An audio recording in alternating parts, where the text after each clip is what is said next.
Hi, lovies. Granny K here with another edition of Neil Gaiman's Fortunately, the Milk.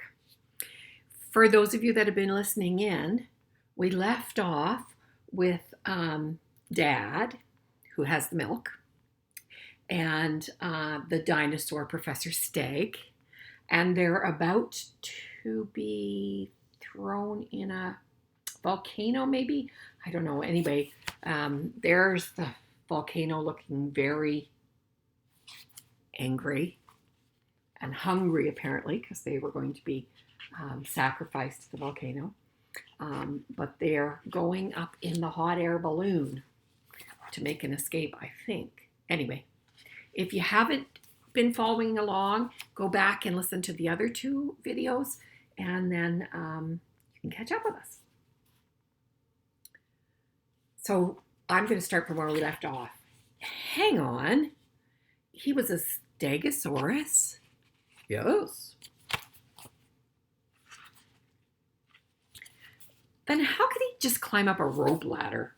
Oh, he was, said my father, a large Stegosaurus, but very light on his feet. There are fat people who are excellent dancers. Are there any ponies in this? Asked my sister. I thought there would be ponies by now. Well, I was standing on the ground, holding on to the rope ladder, when the ground shook and a very small volcano began to belch smoke and lava. Splot is angry, shouted the thin little man. He wants his eye back.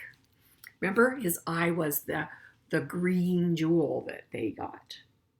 There was a rushing wind, and the balloon jerked me up in the air, high above the splurting lava. Unfortunately, I dropped the milk. I wasn't holding on tightly enough. It landed on the top of Splod's head.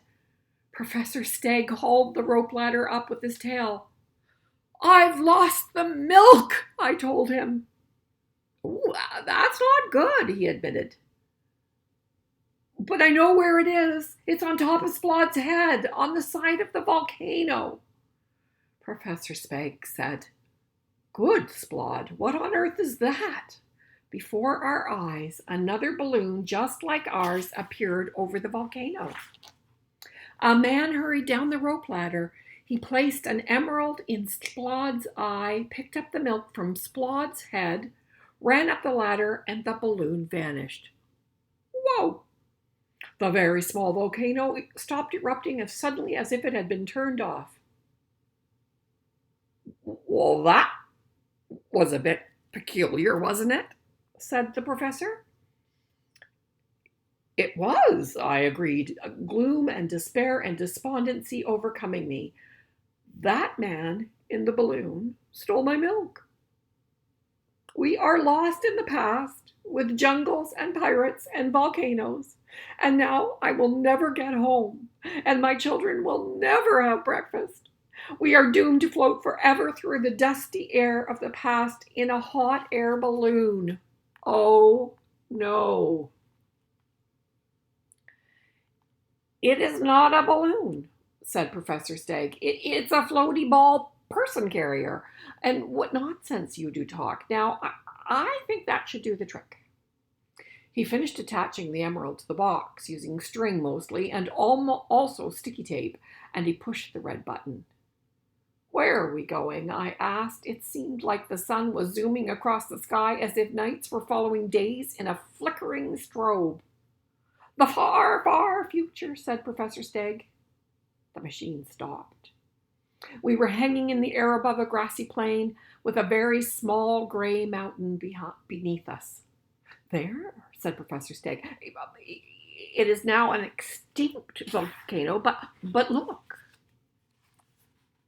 What are we looking at? What are we looking for? On the side of the extinct volcano was carved the face of Splod, still recognizable even though it was much eroded by time and weather. And in the single eye was a huge green emerald, a perfect twin to the one we had attached to the time machine. Right, said Professor Steg. Grab me that special shiny greeny stone. I went over the side of the gondola and down the rope ladder, and I pulled the emerald out of the eye socket. Oh, that's the thing that makes Scrod mad. Or Scrod or Splod. I'm sorry, Splod is the name of the volcano.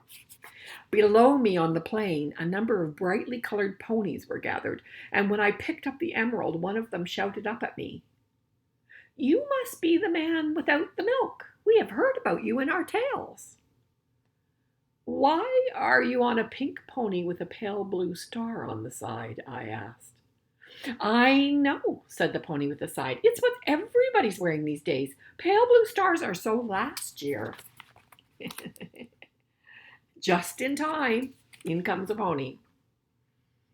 Professor Stagg leaned over the side of the balloons basket. "Hurry up," he called. "If the volcano is going to go off, it will do so at any moment." The volcano made a noise like a huge burp, and in the middle of it collapsed into itself. "We thought I would do that," said a green pony with a sparkly mane. "There was a prophecy, I suppose," I said. "No, we're just very clever." All the ponies nodded. They were very clever ponies. "I'm just so glad there were ponies," said my sister.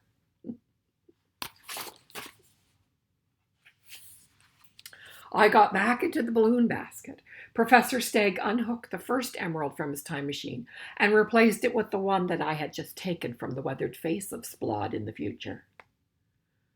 "Do not, whatever else you might do," said the professor, "touch those two stones together." Oh, there he is telling him what will happen if he touches the two stones together. Oh dear. Why not? Because, according to my calculations, if the same object from two different times touches itself, one of two things will happen. Either the universe will cease to exist, or those remarkable dwarfs will dance through the street with flower pots on their head. That sounds astonishingly specific, I said. Well, I know, but it is science, and it is much more probable that the universe will end. I thought it would be, I said. You look so sad, Professor Stagg told me. I am. It's the milk. My children are breakfastless. Oh, the milk, said Professor Stagg. Of course. And with that, Professor Stagg pressed the red button with his heavily armored tail. There was a zoom and a twerp and a thang, and we were hurtling through the cosmic void, and then it was dark. Very dark. Oops, said Professor Stagg. Overshot a little. Only a week, though. Hold on. Excuse me, he said. Is there anyone around? Only me, said a very surprised-sounding voice from below. The priest of Splod. Who is that up in the sky? Is it a bird? You do not sound like a bird. Oh, I'm not a bird, said Professor Stagg. I'm a marvelous yet mysterious and prophetic voice telling you a mighty prophecy. So mighty that, very mighty indeed. Listen, when a huge and good-looking spiny-backed individual... Monster, I told him. The prophecy said monster. Oh, accompanied by a scrawny human being of revolting appearance, said Professor Stagg. What have they done?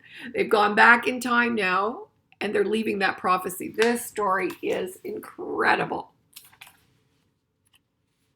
That was not necessary. What was not necessary? That he called him a scrawny human being.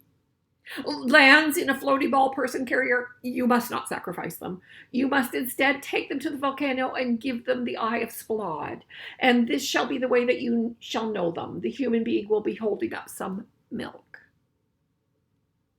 Is that the prophecy? Said the voice. Yes. Is there anything about crops in it? Oh, I'm afraid not.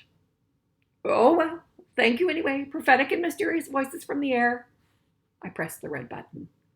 Daylight. We were in the middle of a very familiar volcanic eruption. Quickly, I said, give me the emerald.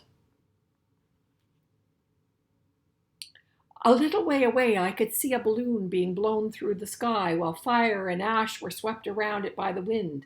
I could see me in the balloon, standing next to the Professor Stagg with my mouth open. I looked miserable. Professor Stagg, my Professor Stagg, gave me the emerald. I raced down the rope ladder and placed the emerald back into the face's eye. Then, as the volcano stopped erupting, I looked around for the milk. I knew it had landed on Splod's head when it fell. Fortunately, the milk had fallen into a small drift of volcanic ash and was unharmed. I picked it up, brushed it off, and started back up the ladder. Professor Stagg pressed the button. The sky went dark. Now what? Whew, they get into some predicaments. Look, they're in the darkness. We were floating above a landscape of ominous towers and disquieting castles. It was not a friendly place. Bats flew across the sky in huge flocks, crowding out the waning moon. I don't like this place, I told the professor. Well, I don't see why not, he said. It looks as if it would be a very nice place when the sun comes up. There was a loud whoosh, and where the bats had been fluttering, several pallid people were now standing. The man in front had a very bald head, and they all had